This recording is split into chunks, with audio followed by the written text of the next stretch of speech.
Ce qui s'est passé en 2010 et en 2011 en Côte d'Ivoire est grave, est très grave.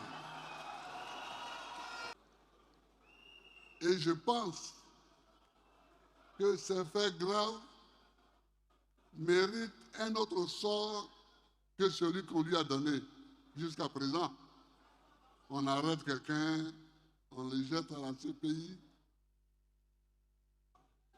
Maintenant, on se rend compte à la CPI que ce n'est pas la bonne personne qui est venue. Donc, la bonne personne est quelque part. Je souhaite que la Côte d'Ivoire cherche la vérité. Mais vous voyez, moi, tout est derrière moi. Je ne cherche pas la vérité comme un point focal de vengeance. Non. Je ne souhaite pas que nous, les non-coupables, nous nous vengions des responsables. Mais je souhaite qu'on les voie et qu'on les connaisse. Donc, il ne faut pas qu'ils craignent. Il ne faut pas qu'ils craignent la vengeance. Il n'y aura pas de vengeance. Il n'y aura pas de vengeance. Quand tu gouvernes un pays, ce qui ne te semble pas bon pour le pays, ne le fais pas. J'ai dit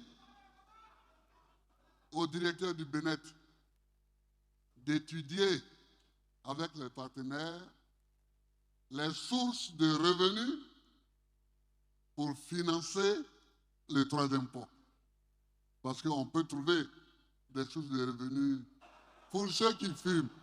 Si on augmente le paquet de cigarettes de 10 francs et que ces 10 francs rentrent dans la caisse d'État, ça fait des milliards. Si on augmente les boîtes de sardines de 10 francs, ça fait des milliards. Mais quand on le fait, le citoyen ne se rend même pas compte qu'il est en train de construire un pont. Au lieu de ça,